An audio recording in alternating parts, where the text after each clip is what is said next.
तो भाई पटाया में सबसे ज़रूरी चीज़ है सही तरीके से निगोशिएट करना। जो भी शो पीसेस से आप डील कर रहे हो, अगर आपने गलत जगह, गलत टाइमिंग पे, गलत तरीके से निगोशिएट किया तो फिर समझ लीजिए भाई 1000-2000 बात का तो आपको नुकसान ऐसे ही हो गया। भाई चाहे बीच रोड हो, क्लब हो, पब हो या 106 के बार्स हो, सही तरीके से निगोशिएट करना ये एक बहुत ही कॉम्प्लिकेटेड सिस्टम है। सो अगर आप सिस्टम को समझ गए तो भाई आप ओवरचार्ज होने से बच जाओगे, चाहे आप फर्स्ट टाइमर हो या फिर रेगुलर ट्रैवलर। सो भाई आज के इस वीडियो में मैं आपको प्रैक्टिकल तरीके से बताऊंगा कि पटाया में प्राइस कैसे डिसाइड होता है, किस जगह कितना चेंज होता है, कौन से टाइम पे क्या चेंज होता है और टूरिस्ट को सबसे ज्यादा कौन से ट्रैप में फंसाया जाता है। आपका लोकेशन डिसाइड करता है प्राइस। आप कहाँ पे निगोशिएट कर रहे हो, कौन से लोकेशन से आप ले रहे हो, इसे कहते हैं भाई लोकेशन लॉजिक। यानी कि लोकेशन और उसका डिमांड और सप्लाई डिसाइड करता है क्या प्राइस होना चाहिए। अगर हम वॉकिंग स्ट्रीट की बात करें तो भाई वॉकिंग स्ट्रीट जो है वो एक टूरिस्ट हैवी जगह है। यहाँ बहुत बड़े बड़े क्लब्स हैं और ओवरऑल यहाँ पे टूरिस्ट का फ्लो बहुत ज़्यादा है और उसी हिसाब से डिमांड भी ज़्यादा है। और यहाँ की जो जगह है जहाँ से यूजुअली आप पिक करते हो वो जगह एक्सपेंसिव क्लब्स होते हैं, बार्स होते हैं, तो डेफिनेटली यहाँ पे जो रेट्स है आपको हाई ही मिलेंगे। वहीं अगर हम बीच रोड की बात करें, बीच रोड जो है वो ऐसा समझ लो ओपन मार्केट है। वहाँ पे सप्लाई तो है लेकिन डिमांड जो है और उसकी जो क्वालिटी है उसमें और जो वॉकिंग स्ट्रीट के क्लब्स है उसमें ज़मीन आसमान का फ़र्क है। क्योंकि जो बीच रोड है वहाँ पे यूजुअली ऐसे लोग जाते हैं जो कम से कम कॉस्ट में मज़े उठाना चाहते हैं। सो ऑब्वियसली आपको क्वालिटी भी वैसी ही मिलेगी और उसी के साथ साथ प्राइस भी वैसी ही मिलेगी, मीडियोकर, मॉडरेट, लो। और अगर हम बार्स की बात करें, जैसे बार्स हो गए 106 पे या फिर LK मेट्रो पे, 107 या 8 पे, तो वो जो सीन है वो भाई पूरा एक ऑर्गेनाइज सीन है। तो वहाँ पे मोर और लेस प्राइसेस जो है वो फिक्स ही रहती है। वहाँ पे बार फाइन फिक्स होगी, वहाँ पे जो आपको रेट्स निगोशिएट करने हैं वो फिक्स होंगे, लेकिन निगोशिएशन तो होगा भाई। अदरवाइज आप अगर निगोशिएट सही तरीके से ना कर पाए तो भाई लूट लिए जाओगे, इतना ध्यान रखना। सो भाई ये जो सेक्शन है बहुत ही इंटरेस्टिंग है। इसको बोलते हैं सर्च प्राइसिंग, यानी कि टाइम के हिसाब से प्राइस फ्लक्चुएट होना। जैसे ओला और उबर में तो जब रश आवर होता है तो सबसे हाई प्राइसेस होती है। भाई सेम लॉजिक है, सेम सिस्टम है और हो सकता है बहुत से लोग ये पॉइंट मिस कर देते हैं। सो 3 टाइम स्लॉट्स मैं आपको बताता हूँ। एक है भाई 7 से 10, दूसरा है भाई 11 से 1 और तीसरा है भाई 1 से सुबह 4 बजे तक। अब आप कौन से टाइम स्लॉट में पिक कर रहे हो, निगोशिएट कर रहे हो, उस पर आपकी प्राइस निर्भर करती है भाई। तो भाई अगर आप शाम को 7 से 10 के बीच में आते हो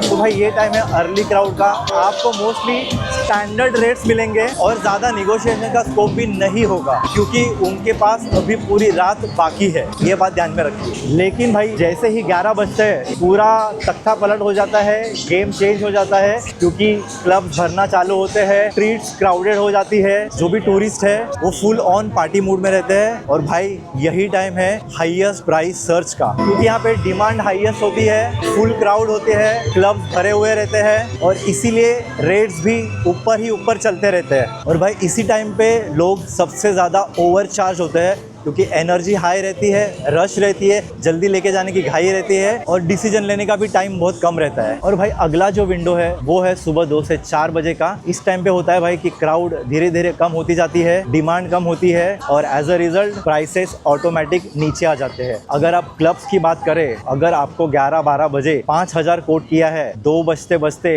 वो कोट 3000 पे आ जाएगा। ये बात को भी ध्यान में रखिए और उस हिसाब से आप आपके प्राइसेस निगोशिएट कर सकते हो। तो भाई तीसरा जो फैक्टर है जिस पे कोई ध्यान नहीं देता वो है आपका बिहेवियर। यहाँ पे भाई बिहेवियर ही करेंसी है। भाई यहाँ अगर आप ड्रंक लग रहे हो, कंफ्यूज लग रहे हो या फिर डेस्परेटली किसी को कुछ पूछने जा रहे हो तो ऑटोमेटिकली भाई रेट्स हाई हो जाते हैं, क्योंकि जितना आपका डेस्परेशन उतना रेट हाई, जितना आपका कंफ्यूजन उतना रेट हाई, जितना आप ड्रंक हो उतना रेट हाई। लेकिन भाई अगर आप शांत हो, काम हो, अपने एटीट्यूड में हो और आप सामने वालों को ऐसा महसूस करा रहे हो, आप रुकने के लिए रेडी हो, तो भाई सामने वाला भी समझ जाता है है, क्योंकि आपको कितना भी लगे सामने वाले कभी ड्रंक नहीं होते भाई। अगर आप अपना कंपोजर नहीं खोते हो, शांति से स्मूथली आपका बिजनेस हैंडल करते हो, तो आपको रेट्स भी वैसे ही मिलेंगे भाई। सो भाई अगर आप मेरे चैनल पे नए हो और आपको थाईलैंड के कॉन्टेंट्स में इंटरेस्ट है तो एक सब्सक्राइब ठोक दो और हो सके तो इंस्टाग्राम पे भी फॉलो कर देना। भाई अगली मिस्टेक ये होती है कि जैसे ही भाई किसी के सामने आ जाओ हाउ मच पूछ लो। भाई ये सबसे बड़ी गलती है और ये सिग्नल देता है कि भाई आप एकदम नौसिखिए हो, कुछ एटिकेट्स है ही नहीं आप में। सो भाई अप्रोच ऐसे ऐसे नहीं होता है,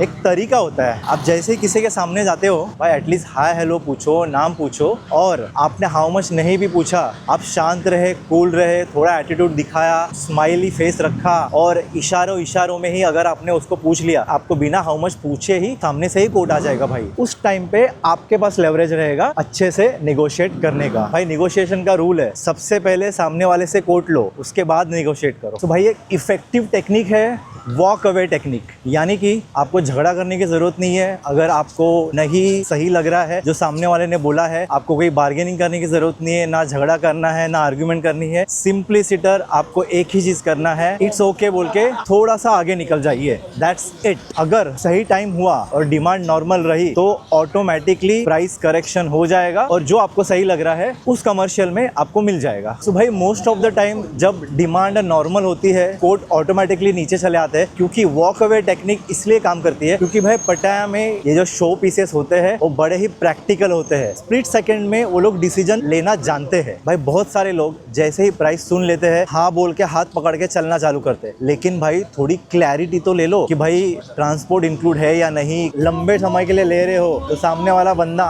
नेक्स्ट डे कितने बजे जाएगा, ये सारी चीजें आप पहले ही क्लियर कर लेना। और भाई दूसरी सबसे इंपॉर्टेंट चीज, कभी भी ये बात ध्यान रखना कि जो भी आपको पेमेंट करना है वो डिलीवरी के बाद ही करना है, एडवांस में नहीं। अगर एडवांस मांग रहा है सामने वाला बंदा तो वो रेड फ्लैग है भाई, आपके साथ आगे कुछ भी हो सकता है। अब बात करते हैं भाई सेफ्टी और रिस्पेक्ट की। अगर कोई कॉन्वर्सेशन आपको अनकंफर्टेबल लग रहा है, थोड़ा आपको लग रहा है कि सामने से कुछ एग्रेशन आ रहा है, तो भाई सिंपली हंस के वॉक अवे कर दो, वहां पे सीन खड़ा करने की कोई जरूरत नहीं है। जो बेसिक सेफ्टी प्रिकॉशंस है जो मैंने कई सारे वीडियोस में बताया है वो लेना मत भूलना। आपके जो भी बिलोंगिंग्स है मेक श्योर वो सारे सेफ जगह पे हो।